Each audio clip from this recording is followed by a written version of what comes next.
ಸಹಿತವಾಗಿ ಹೊರಗೆ ಬರಮಾಡಿದನು. ಅವರ ಕುಲಗಳಲ್ಲಿ ಒಬ್ಬನಾದರೂ ఎడవవను ఇరలిల్ల. హల్లెలూయా. అక్కడ నుండి తన జనులను వెండి బంగారములకు ఆయన రప్పించెను. వారి గోత్రములలో నిస్సత్తువ చేత తొట్టిల్లు వాడొక్కడైనను లేకపోతే ఇశ్రాయేలీయునికి వాళ్ళ కలిగినదంతయు కూడా ఐగుప్తులో నుండి దేవుడు వాళ్ళందరినీ వాళ్ళ చివరిగా 10 అద్భుతాలు చేసి వాళ్ళని బయటికి తీసుకొని వచ్చేది. தேவன் அவர் இஸ்ரவேல் ஜனங்களுக்கு பெரிய 10 அற்புதங்களை செய்து அந்த எகிப்திலிருந்து அவர்களை வெளியே வர பண்ணினார். ఇప్పుడు వాగ్దాన దేశం యొక్క అద్దరికి వచ్చి వాళ్ళ చేరి ఉన్నారు. ఇప్పుడు వాగ్దాన దేశத்தின் కరైకి வந்து சேர்ந்திருக்கிறார்கள். ఆరంభించినప్పుడు ఐగుప్తుని విడిచి ఆరంభించినప్పుడు వాళ్ళు ఎంతో ఉత్సాహముగా, ఇప్పుడు మనం చదివిన వాక్యం ప్రకారం వాళ్ళు నిరుత్సాహం కలిగిన వాళ్ళు ఒక్కరు కూడా ఉండలేదు. அவர்கள் எகிப்தை விட்டு புறப்படும்போது அவர்கள் கானான் போகிறோம் என்ற அவிதமான உற்சாகத்தோடு எவ்வளவு பலத்தோடு அவர்கள் அந்த பயணத்தை தொடங்கினார்கள். అయితే ఇప్పుడు వాళ్ళ యొక్క పరిస్థితి 40 సంవత్సరాలు వాళ్ళు వచ్చిన తర్వాత వాళ్ళ యొక్క పరిస్థితి ఈ విధముగా ఉంది అంటే ஏறக்குறைய 40 வருஷ காலமாய் வளர்ந்தவரையா அவர்கள் நடந்து வந்து இப்போது அந்த கானானுக்கு எல்லைக்கு வந்திருக்கிறார்கள். இப்போது அவருடைய நிலைமை எப்படி இருக்கிறது? వాళ్ళు బలము లేని వాళ్ళగా, వాళ్ళు ఉత్సాహం లేని వాళ్ళగా, వాళ్ళు సొమ్మసిల్లిపోయిన వాళ్ళగా వాళ్ళు కనబడుతూ ఉన్నారు. இப்போது அவர்களுக்குள் பலன் இல்லை, அவர்களுக்கு உற்சாகம் இல்லாதவர்களாய் காணப்படுகிறார்கள். వాళ్ళకి ఉత్సాహము, వాళ్ళకి ప్రోత్సాహము, వాళ్ళని బలపరిచే వాళ్ళు ఎవరైనా వాళ్ళకి కావాల్సి ఉంటే இப்போது அவர்களை பலப்படுத்தும் விதமாக அவர்களை உற்சாகப்படுத்துவதில் யாராவது தேவைப்படுகிறது. మోషే కూడా ప్రజలతో మీరు బలముగా ఉండుడి అని చెప్పే మోషే కూడా జనங்களை பார்த்து நீங்கள் பலமாய் திடமாய் இருங்கள் என்று சொல்லி మోషే తర్వాత యెహోషువ కూడా ప్రజలకు బలముగా ఉండుడని చెప్పిరి. మోషే பிறகு இந்த யோசுவா கூட வந்து ஜனங்களை பார்த்து நீங்கள் பலம் கொண்டு திடமாய் இருங்கள் என்று சொல்லி బలముగా ఉండుడి అనే మాటకి అర్థం ఏమనగా మీరు ధైర్యముగా ఉండుడని కూడా అర్థము. நீங்கள் பலம் கொண்டு திடமாய் இருங்கள் என்று சொல்வதற்கு అర్థం நீங்கள் ధైర్యமாய் இருங்கள் என்ற అర్థத்தை కాపాడుతుంది. దేవుని యొక్క జనమా, క్రైస్తవ జీవితం అనేది సొమ్మసిల్లిపోయిన వాళ్ళకి చాలా కష్టకరమైనటువంటి ఒక జీవితము. క్రిస్టియన్ జీవితం என்று சொல்வது இந்த சோர்ந்து போகிறவர்களுக்கு மிகவும் கடினமான ஒரு జీవితం అన్నది అధైర్యపడే వాళ్ళకి, పిరికి వాళ్ళకి చాలా ఒక కష్టకరమైనటువంటి ఒక జీవితము. క్రిస్టియన్ జీవితం என்று சொல்வது யாரெல்லாம் பயந்து கொண்டு நடுங்கி கொண்டிருப்பார்களோ அவர்களுக்கு மிகவும் கடினமான ஒரு మనం ఈ లోకములో మన ప్రయాణాన్ని మనం కొనసాగించి இந்த உலகத்தில் ஒரு பயணத்தை தொடங்கி ఒక రోజు మనం దేవుని యొక్క సమక్షము ముందు మనం నిలబడాలి. ஒரு நாள் தேவ சமூகத்தில் போய் நிற்க வேண்டும். అందుకు మనము దేవుడు అనుగ్రహించినటువంటి యొక్క బలముని మనము పొందుకొని அதற்கு கர்த்தர் கொடுத்த பலத்தை நாம் பெற்றுக்கொண்டு బలము నుండి బలమునకు మనము పొందుకొని మనం ముందుకు కొనసాగిపోవాలి. அதற்கு பலத்தின் மேல் பலத்தை பெற்றுக்கொண்டு நாம் முன்னேறி செல்ல வேண்டும். 84 కీర్తన 7వ వాక్యాన్ని త్వరగా చదవండి. ఇదంతా పోయిన వారం విన్నారు, మళ్ళా మీకు మర్చిపోతారని చెప్తూ ఉన్నాను. 84:7 ಅವರು ಹೆಚ್ಚಾಗಿ ಬಲ ಹೊಂದಿ ಹೆಚ್ಚಾಗಿ ಬಲ ಹೊಂದಿ ಚಿಯೋನ್ ಗಿರಿಯಲ್ಲಿ ದೇವರ ಸನ್ನಿಧಿಯಲ್ಲಿ ಸೇರಿ ಸೇನಾಧೀಶ್ವರನಾದ ಯೆಹೋವ ದೇವರೇ ಮೊರೆಯನ್ನು ಕೇಳು. ಸಾಕು. వారు నానాటికి బలాభివృద్ధి నొందుచు ప్రయాణము చేయుదురు. వారు నానాటికి బలాభివృద్ధి నొందుచు ప్రయాణము చేయుదురు. మనము నానాటికి బలము మీద అధిక బలముని పొందుకొని మనం ఈ యొక్క ప్రయాణాన్ని మనం కొనసాగించాలి. ஒவ்வொரு நாளும் நாளுக்கு நாள் பலத்தின் மேல் பலன் அடைந்து கொண்டு நாம் பயணத்தை தொடர்ந்து செய்ய வேண்டும். మన జీవితంలో ప్రతి ఒక్క ఘట్టంలో, ప్రతి ఒక్క భాగంలో మనము మనల్ని ధైర్యపరచుకొని మనం బలమునందుకొని ఈ క్రైస్తవ జీవితాన్ని మనము చేయాలి. ஒவ்வொரு கட்டத்திலும் கூட நம்ம கிறிஸ்தவ ஜீவிதத்தில் பலன் அடைந்து கொண்டு நாம் முன்னேறி செல்ல வேண்டும். మనము బలముగా ఉండటకు మొదట మన జీవితం యొక్క పునాది అయినది బలముగా ఉండాలి. நம்முடைய ஜீவியம் பலமாய் இருக்க வேண்டும் என்று சொன்னால் நம்முடைய அஸ்திவாரம் திடமாய் இருக்க வேண்டும். అదే లూకా సువార్త 6:48 వాక్యములో మనం చూడగా, ఈ నా మాటలు విని వాడు ఇల్లు కట్టవలనని ఉండి లోతుగా త్రవ్వి బండ మీద పునాది వేసిన వాని పోలి ఉండును. దేవుని యొక్క మాటలు వినిన వాడు లోతుగా త్రవ్వి బండ మీద రాతి బండ మీద పునాది వేసిన వానితో దేవుని యొక్క మాటలు మనం విని మనం ఏ విధంగా ఉండాలి? మన పునాదిని దృఢముగా మనం స్థిరపరచుకోవాలి. நம்முடைய அஸ்திவாரம் எப்படி இருக்க வேண்டும்? கர்த்தருடைய வார்த்தையை கேட்டு அவிதமாக ஆழமாய் தோண்டி அஸ்திவாரப்பட்டவர் போல நாம் காணப்பட வேண்டும். మనమందరము పరలోక రాజ్యము చేరుటకు మనం కట్టబడుతూ ఉన్నాము. మనం పరలోక రాజ్యం చేరుటకు కట్టపట్టు వరుగురు. మనం కట్టబడేటప్పుడు మన జీవితం చాలా సులభంగా, చాలా తేలికగా అది ఉండేది కాదు. మనం కట్టబడబోతున్న మన జీవితం என்று சொல்வது அது மிக சுலபமாக இருக்கும். మనం కట్టిన దాన్ని పడద్రోయటకు అనేక విధమైనటువంటి శోధనలు, బాధలు, ఎదురుగాలు, ఎదురు దెబ్బలు, వీసేటటువంటి పెనుగాలులు, సుడిగాలులు వీస్తూ ఉంటుంది. நாம் கட்டப்படுகிற ఆ కట్టడం విழுந்து పోవడానికి పలవిధమైన పుయల్ కాற்றுகள், సుయల్ కాற்றுகள், ఇలా వేగమైన కాற்றுகள் వీసి మన జీవితం పడిపోవాలి. క్రైస్తవ జీవితంలో మనం ముందుకు పోకూడదని వీచేటటువంటి అనేక శోధనలు మనం దృఢముగా ఉండాలంటే మన యొక్క పునాది అయినది బలముగా ఉండాలి. వీసిన కాற்று நம்முடைய விழுந்து போகாம திடமாக இருக்க வேண்டும் என்று சொல்ல நம்முடைய అస్థివారமானது అప్పుడే మన యొక్క జీవితమైనది మన యొక్క పునాదైనది స్థిరముగా ఉంటుంది. அப்பொழுது நம்முடைய అస్థివారமானது நம்முடைய కఠినమైనది திடமாக இருக்கும். మనము విశ్వాసము ద్వారా విశ్వాసం ఉండేవాడు మాత్రమే పునాదిని బలముగా వేయగలరు. విశ్వాసంలో మాత్రమే దాని అస్థివారத்தை திடமாய் போட முடியும். విశ్వాసమే మన యొక్క పునాది అయి ఉండాలి. విశ్వాసమే நம்முடைய అస్థివారமாய் విశ్వాసం లేకుండా ఉంటే నిశ్చయముగా ఆ యొక్క పునాది వెదురుగాలిలో పెనుగాలిని వీసేటప్పుడు అది పడిపోతుంది. విశ్వాసం ఇలాగా நம்ம అస్థివారం పోటాల్ అది కాற்று వీసుம்போது అది திடமாய் నిற்காது. మన పూర్వపితరుడైనటువంటి అబ్రహాము విశ్వాసములో అతనికి కలిగినటువంటి అగ్ని శోధనలో అంటే ముప్పిదవాగే అబ్రహాము తనకు ఉండాల అగ్ని శోధనయిలే వాగ్దానం చేసినటువంటి దేవుడు ఆ వాగ్దానాన్ని నెరవేర్చుటకు సమర్థుడని ఆ వాగ్దానాన్ని ఇచ్చినటువంటి పొందుకున్న వాగ్దానాన్ని ఇచ్చిన దేవుని గట్టిగా విశ్వాసము ద్వారా స్థిరముగా పట్టుకొనిరి. வாഗ്ദാനം செய்த தேவனை வச்சு உண்மையுள்ளவர் அவர் நிறைவேற்றுவார் என்ற அந்த நம்பிக்கை அந்த விசுவாசம் கர்த்தர் மீது திடமாய் வைத்திருந்தார். కనబడినటువంటి కార్యాన్ని ఆ పరిస్థితుల మీద అతను దృష్టి ఉంచలేదు. కళ్ళకి ముందు நடக்கிற కార్యాలతో మనதை కూడా வைக்கவில்லை. ఒకవేళ తన కంటికి కనబడినటువంటి కార్యాలపైన అతను దృష్టి ఉంచి ఉంటే నిశ్చయముగా అతని యొక్క విశ్వాసమైనది స్థిరముగా ఉండేది కాదు. అతను నిరీక్షణని పోగొట్టుకున్నటువంటి ఒక మనిషిగా కనబడి ఉండేవారు. ஒருவேளை தன்னை கண்களுக்கு முக இதெல்லாம் காணப்படுவதோ அதிலே தன்னுடைய நம்பிக்கை விசுவாசத்தை வைத்திருந்தால் நிச்சயமாக தன்னை 99 ఏండ్లు గలవాడుగా ఉన్నాను, శారా యొక్క గర్భము పోయి ఉన్నది, అయితే దేవుడు వాగ్దాన పుత్రుని ఇస్తానన్నాడే, ఏ విధముగా సాధ్యమో అనేటువంటి ఆ పరిస్థితి మీద అతను దృష్టి ఉంచక చెప్పిన దేవుడు నెరవేర్చడానికి సమర్థుడని రూఢిగా నమ్మి విశ్వసించే ஐயோ நான் 90 வயதாக இருக்கிறேனே அவங்க அவருடைய கர்ப்பம் கூட இப்போது ஒடுங்கி போயிருக்கிறது கர்த்தர் எப்படி செய்வார் என்ற ஒரு அப்படிப்பட்ட சந்தேகம் கூட ஆபிரகாமுக்கு வரவில்லை. మనము దేవుని యొక్క మాటల్ని గట్టిగా పట్టుకోవాలి. కర్తరుడి వార్తని గట్టిగా పట్టుకోవాలి. మనం ఏం చేస్తూ ఉంటాము? దేవా నన్ను పట్టుకో, దేవా నన్ను నడిపించు, దేవా నాకు దేవా నువ్వు నన్ను నడిపించు, దేవా నువ్వు నాకు అది చెయ్యి ఇది చెయ్యి. దేవుడు అన్ని ఇచ్చిండాడు, అన్ని చేస్తూ ఉన్నాడు. మనము దాన్ని గట్టిగా పట్టుకొని ప్రభువా నువ్వు ఈ విధముగా నాకు చెప్పినవి నాకు చెయ్యి, నాకు ఇమ్ము నా తండ్రి, నువ్వు నన్ను నడిపించే దేవుడని మనము వాగ్దానాన్ని గట్టిగా నమ్ముకోవాలా. దేవుడు చేస్తేనో ఆయన ఇష్టమే, చేయాలా నేను ఎట్లయినా ఉంటాను చేయాలి అనేది మనది తప్పు. మనము దేవుని యొక్క వాగ్దానాన్ని రూఢిగా నమ్మి దాన్ని విశ్వసించి గట్టిగా మనం పట్టుకొని మన విశ్వాసములో మనం స్థిరపడాలి. கர்த்தரை நம்பிக்கை வைக்காமல் கர்த்தரை என்னை பிடித்துக் கொள்ள வேண்டும், கர்த்தரை நடத்த வேண்டும், கர்த்தரை என்னை விசுவாசப்படுத்த வேண்டும் என்று நான் அப்படி சொல்லாமல் அவர் மீது நம்பிக்கை வைத்து விசுவாசத்தை வைத்து திடமான நம்பிக்கை வைத்து அதில் உறுதியாக நிற்க வேண்டும். క్రైస్తవ జీవితం అనేది అనేక శ్రమలతో కూడా నిండినటువంటి ఒక జీవితం. జీవితం என்று சொல்வது అనేక పాడుகள் நிறைந்த జీవితం. అధికమైనటువంటి శోధనలు, భారాలు, పెనుగాలులు, సుడిగాలులు మనం ఎదుర్కోవాల్సి ఉన్నది. எல்லா சோதனைகள் பார்க்கலாம் இன்னும் அதிகமாக எதிர்கொள்ள வேண்டிய நிலை. దాన్ని ఎదిరించి మనం నిలబడేదానికి మనకి విశ్వాసము, మన యొక్క విశ్వాసము స్థిరముగా ఉండాలి. మనము బలము, దేవుని యొక్క బలముని మనం నొందుకొని ఉండాలి. எல்லாவற்றையும் எதிர்த்து நிற்பதற்கு கையாளுவதற்கு கர்த்தர் அவிதமாக நமக்கு அப்படி திடமாக நம்முடைய விசுவாச நம்பிக்கை எல்லாமே இருக்க வேண்டும். రెండవదిగా మన యొక్క హృదయమైనది స్థిరపడి ఉండాలి. இரண்டாவது நம்முடைய இருதயமானது స్థిరపట్టిருக்க మన యొక్క హృదయమైనది దృఢపడి ఉండాలి. இருதயமானது స్థిరపట్టిருக்க మన హృదయం దృఢపడాలంటే ఏమి కావాలి? இருதயம் திடமாக இருக்க வேண்டும் என்று சொன்னால் என்ன வேண்டும்? చాలా కృప కావాలి. அதிகமான கிருபை మన యొక్క நமக்கு హృదయం வேண்டும். స్థిరముగా ఉండి దృఢముగా ఉండాలంటే దేవుని యొక్క కృప మనకు మెండుగా కావాలి. நம்முடைய இருதயமானது ஸ்திரமாய் இருந்து திடமாய் இருக்க வேண்டும் என்று சொன்னால் நமக்கு கிருபையானது ஏராளமாய் தாராளமாய் நமக்கு தேவைப்படுகிறது. ఎబ్రీయులు 13వ అధ్యాయం 9వ వాక్యాన్ని చదవండి. ఎబ్రీయులు 13వ అధ్యాయం 9వ వచనం పడి ఉంది. Hebrews chapter 13 verse 9. ನಾನಾ ವಿಧವಾದ ಅನ್ಯೋಪದೇಶಗಳ ಸಲುವಾಗಿ ಸಿಕ್ಕಬೇಡಿರಿ. ನಾನಾ ವಿಧವಾದ ಅನ್ಯ ಉಪದೇಶಗಳ ಇದಕ್ಕೆ ಸಿಕ್ಕಬೇಡಿರಿ.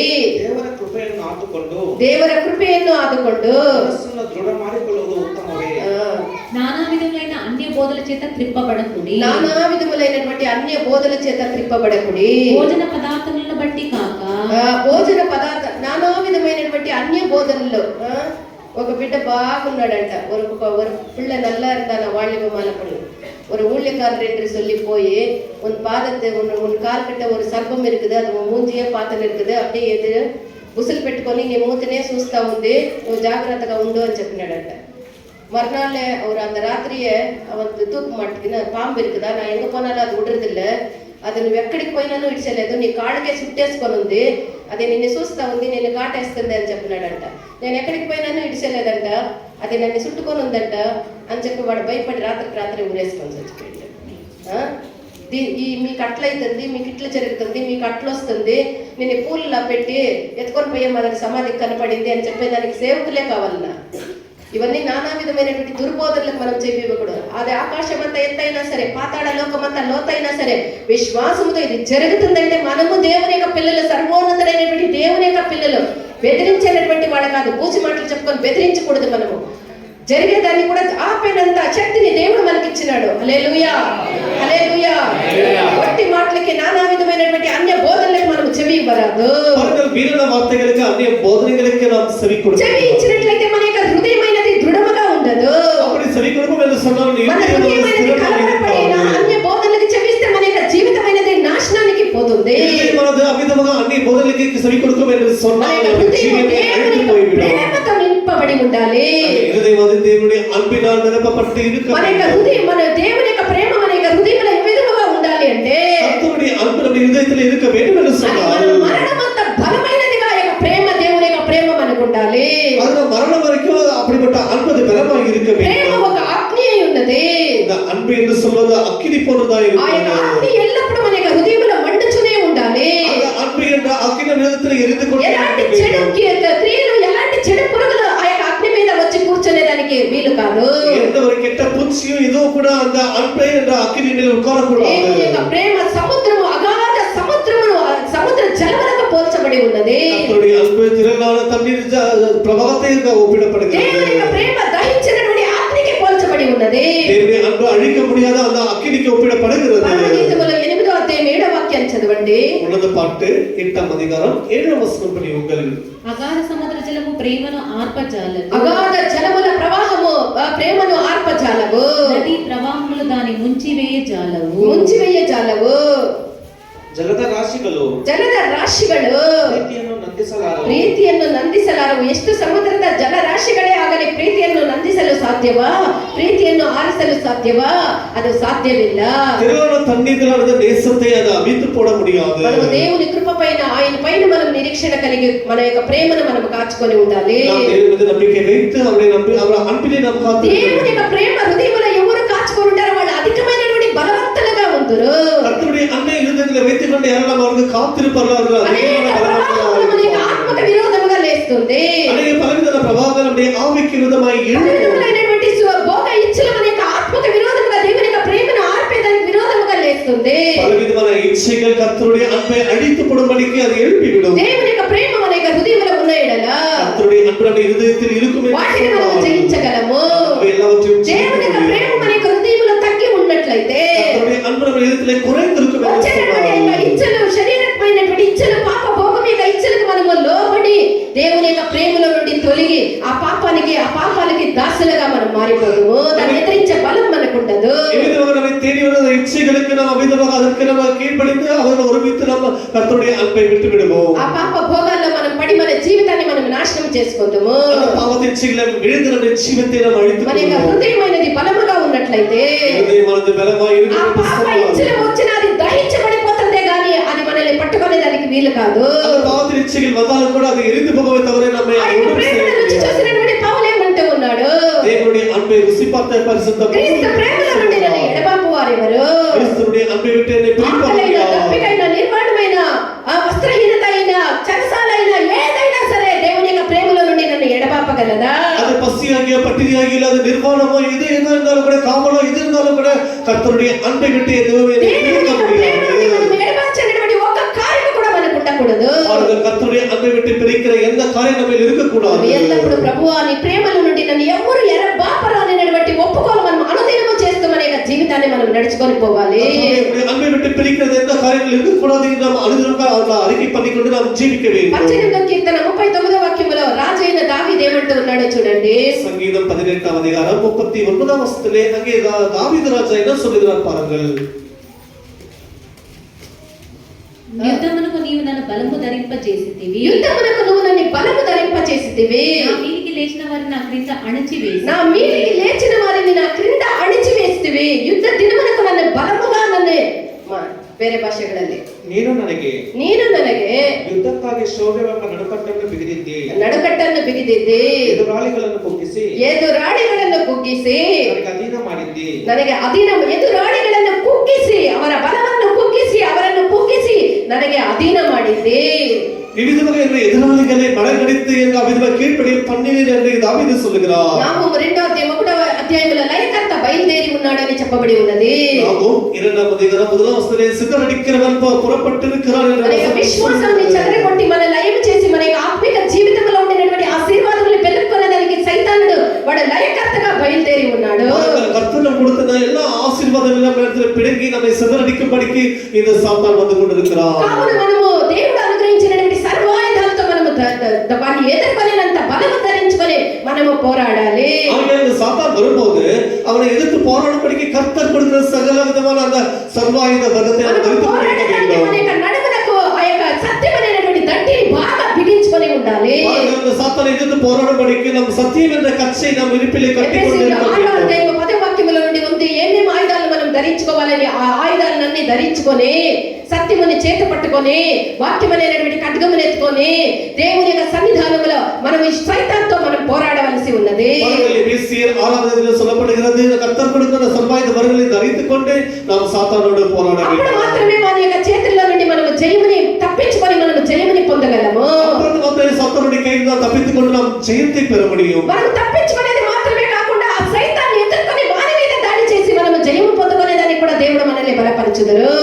அவனை தப்பித்துக்கொள்வது மாத்திரமே இல்லாமல் அவன் மேல் நாம் விழுந்து அவனை ஜெயித்த ஒரு ஜெயத்தை தேவன் நமக்கு தருவார். 18వ కీర్తన 37వ వాక్యములో దావీదు చెప్పినప్పుడు 18వ సంగీతం 37వ వచనத்திலே దావీదు சொல்லும்போது నా శత్రువులను తరిమి పట్టుకొందును, నా శత్రువులను తరిమి పట్టుకొందును, వారిని నశింపజేయ వరకు నేను తిరుగను, వారిని నశింపజేయ వరకు నేను తిరగను. నా శత్రువులు వచ్చి నన్ను పట్టుకుంటాడు, దేవా నన్ను కాపాడాలి కదా, నా శత్రువుని తరిమి నేను పట్టుకుంటాను, వారిని నాశనం చేసేంత వరకు నేను వదిలిపెట్టాను. వేరే భాషల్లో ನನ್ನ ಶತ್ರುಗಳನ್ನು ಬೆಂಬಟ್ಟು ಬೆನ್ನಟ್ಟಿ ಬೆಂಬಟ್ಟು ಒಡಮಾಡಿದ್ದೆ ನನ್ನ ಹಗೆಯವರನ್ನು ನಿರ್ಮೂಲ ಮಾಡುವೆನು.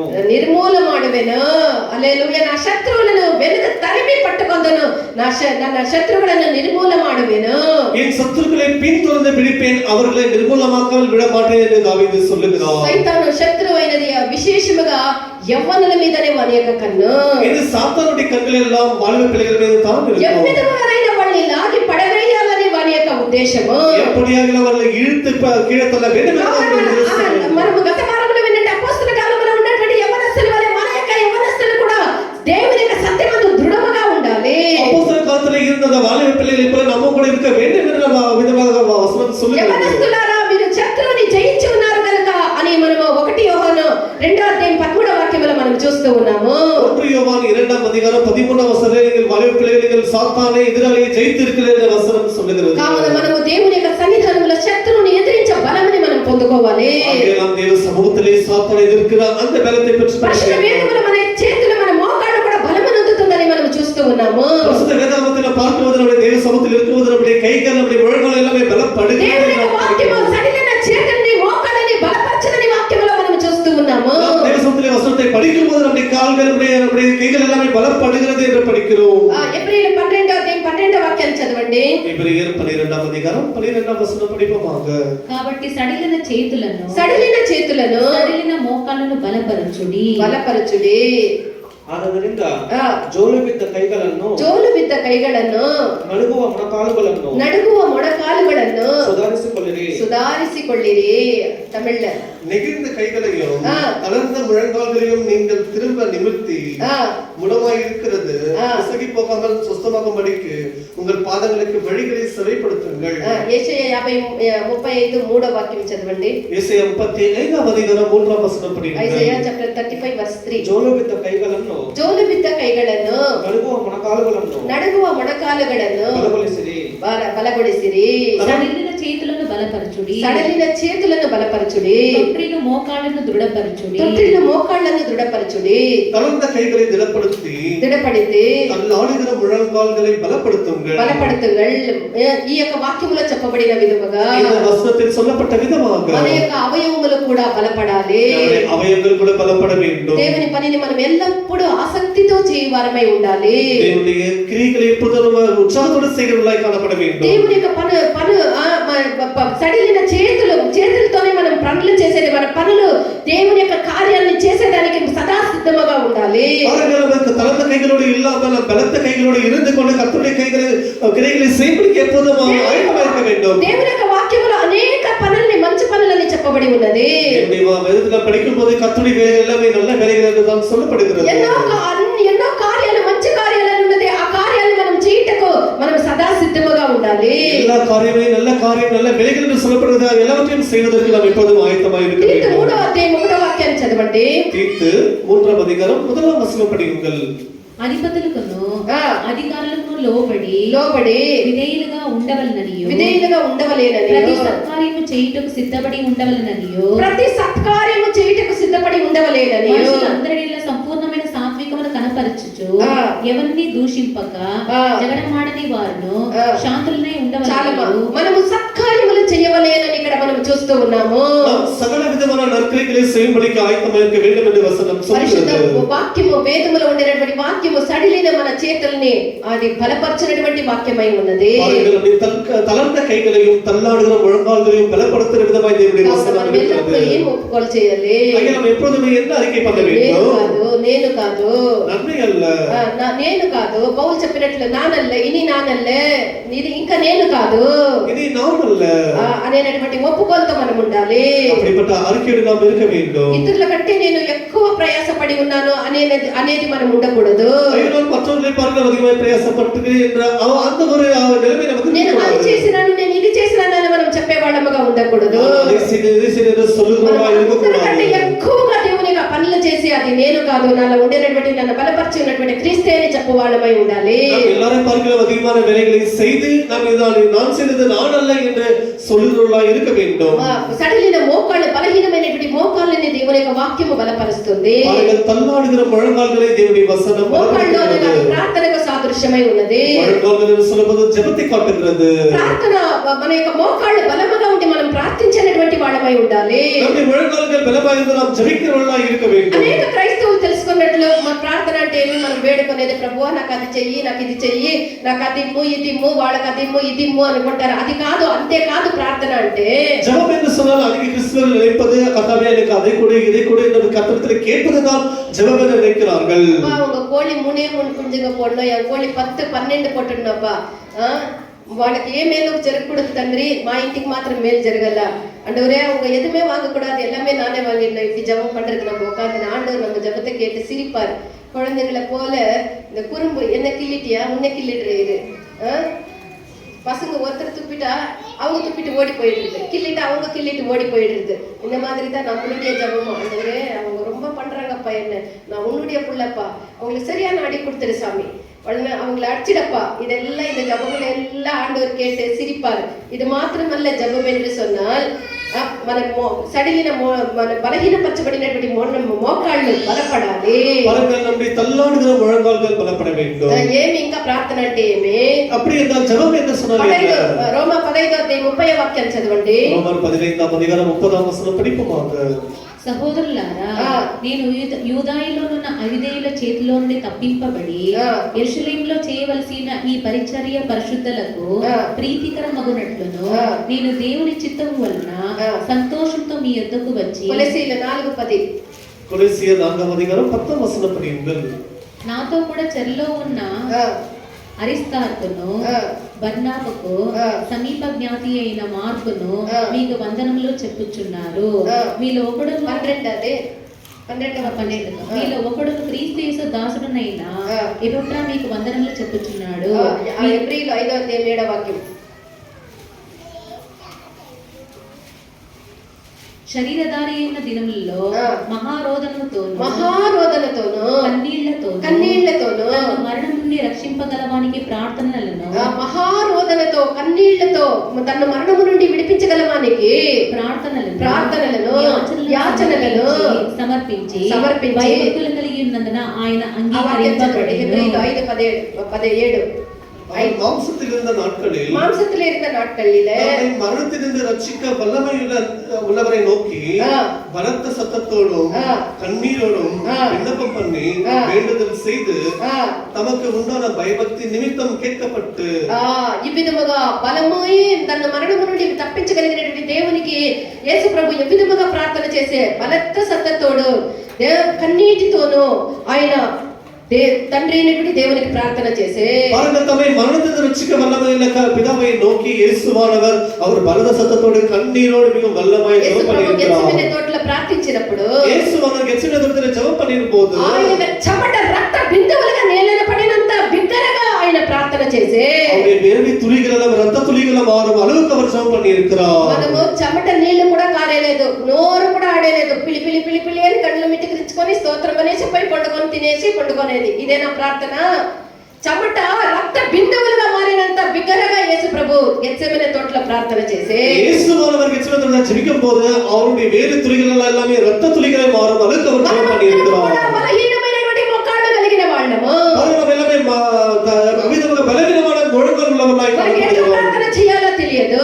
நமக்கு எப்படி ஜெபம் பண்ண வேண்டும் என்று தெரியாது. పరిశుద్ధాత్మ ద్వారా మనం నింపబడినప్పుడు பரிசுத்தாவியால் நிரப்பப்படும் போது పరిశుద్ధాత్మ బలహీనమైనటువంటి మన యొక్క మోకాళ్ళను అది బలపరచును. பரிசுத்தாவியால் தள்ளாடுகிற முழங்கால்களை பலப்படுத்துகிற விதமாய் కావునే காணப்படும். మనమందరము పరిశుద్ధాత్మ పొందుకోవాలి అన్నది. நாம் எல்லாரும் பரிசுத்தாவியை பெற்றுக்கொள்ள வேண்டும் என்பதாய் పరిశుద్ధాత్మ పొందుకున్నప్పుడు ఆ పరిశుద్ధాత్మని బలమైనటువంటి ఆత్మలోనికి ప్రార్థనాత్మలోనికి నిన్ను నడిపించును. பரிசுத்தாவியை பலமுள்ள அந்த ஆவிக்குள்ளாக உன்னை நடத்திவிடும். దానికంటే పరిశుద్ధాత్మని పొందుకునే దానికంటే శ్రేష్టమైనది ఇక లోకములో వేరొకటి లేదు. பரிசுத்தாவியை பெற்றுக்கொள்வதை பார்க்கிற விலையிடப்பட்டது பூமியில் எதுவும் இல்லை. ఎంతమంది మనం పరిశుద్ధాత్మ పొందుకొని ఉన్నాము? நம்மில் எத்தனை பேர் பரிசுத்தாவியை பெற்றுக்கொண்டிருக்கிறோம்? పరిశుద్ధాత్మని మనం అడిగి పొందుకోవాలి. பரிசுத்தாவியை நாம் கேட்டு కొంతమంది వాళ్ళు దాన్ని నూతన పరచుకుంటూ ఉండాలి. பெற்றுக்கொண்டவர்களும் அது புதிதாக செய்து ఆ పరిశుద్ధాత్మే మనల్ని పరలోకానికి తీసుకొని పోవుటకు మనల్ని సిద్ధపరిచేటువంటి ఆత్మ. பரிசுத்தாவியை தானே பரலோகத்துக்கு கொண்டு போவதற்கு நம்மை ஆயத்தம் பண்ணுவதற்காக పరిశుద్ధాత్మే నరకపేక ద్వారముల్ని మూసివేసేదానికి బలమైనటువంటి ఆత్మ పరిశుద్ధాత్మే. பரிசுத்தாவியை தான் நரகத்தின் வாசலை மூடுவதற்கு பலத்தை ஏற்றுவதாய் ஆவியாய் இருக்கிறது. ఆ బలము మనకు కావాలి. క్రైస్తవ జీవితం చేసేదానికి ఆ బలము మనకు కావాలి. கிறிஸ்துவின் ஜீவன் செய்யும்படிக்கு நமக்கு அந்த பலத்தை ఆ ஆவி బలము మనకు అనుగ్రహించేదే పరిశుద్ధాత్మ. அந்த பலனை நமக்கு கொடுப்பதே பரிசுத்தாவியாய் இருக்கிறது. బలహీనముగా కాదు బలముగా ఉండాలని దేవుడు ఆశిస్తూ ఉన్నారు. பலவீனமாய் அல்ல பலமாய் இருக்க வேண்டும் என்ற தேவன் ஆவியானவர் நம்மை விரும்புகிறார். ఎఫెసీయులు 6వ అధ్యాయం 10వ వాక్యం చివరిగా చదవండి. తుదకు ప్రభు యొక్క మహాశక్తిని బట్టి ప్రభు యొక్క మహాశక్తిని బట్టి ఆయన యందు బలవంతులై ఉండుడి. ఆ దేవుని యొక్క కృపని బట్టి తుదకు చదవండి వేరే భాషలలో. ನೀವು ಕರ್ತನನ್ನು ಆತನ ಅತ್ಯಧಿಕವಾದ ಶಕ್ತಿಯನ್ನು ಆಶ್ರಯಿಸಿಕೊಂಡವರಾಗಿ ಬಲಗೊಳ್ಳಿರಿ బలగొల్లిరి బలగొల్లిరి. తమిళ్ல 6:10 எபேசியர் 6ஆம் அதிகாரம் 10ஆம் வசனம். இல்லையா? தமிழ்ல படிக்கிறதுக்கு யாரும்? அல்லேலூயா. கடைசியாக என் சகோதரரே, கடைசியாக என் சகோதரரே, கர்த்தரிலும் அவருடைய சத்துவத்திலும் வல்லமையிலும் பலப்படுங்கள். அவர் సత్తువத்திலும் அவர் వల్లமையிலும் బలపడంగల్. తుదకు దేవుని యొక్క కృపను బట్టి మీరు దేవుని యొక్క బలము పొందాలి. అదే దేవుని యొక్క ఆశ. கடைசியாக நாம் கர்த்தருடைய ஆவியிலே பலப்பட வேண்டும். அதுதான் தேவனுடைய పరలోకాన్ని దేవుడు మనకి స్వాస్థ్యముగా అనుగ్రహించి ఉన్నారు. பரலோகத்தை நமக்கு சொத்தாக நமக்கு கொடுத்திருக்கிறார். పరలోకములో దాన్ని స్వతంత్రించుకొందురు. యజమానులు அதை பிடித்துக் கொள்வார்கள். మనము పరలోకాన్ని స్వతంత్రించుకొనుటకు పిలువబడినటువంటి దేవుని యొక్క పిల్లలమై ఉన్నాము. நாம் பரலோகத்தை பிடித்துக் கொள்ளும்படிக்கு அழைக்கப்பட்ட ஜனங்களாய் இருக்கிறோம். అవును, ఈ బలము మనకు చాలదు. இந்த பலம் நமக்கு బలము మీద போதாது. అధిక బలమును పొందుకొని బలముள்ள ఆవిயை పెంచుకుంటూ మనము దేవుని యొక్క రాజ్యముని మనము స్వాస్థ్యముగా మనం పొందుకునే దానికి దేవుడు తానే మనల్ని బలపరచుదురు గాక. தேவனுடைய ராஜ்யத்தை சுதந்திரமாய் பெற்றுக்கொள்வதற்கு தேவன் தாமே நமக்கு உதவி செய்வாராக. సమర్పించుదుము గాక. ஒப்பு கொடுப்போமாக. ಯುದ್ಧ ಎಷ್ಟು ಕಷ್ಟವಾಗಿದ್ದರೂ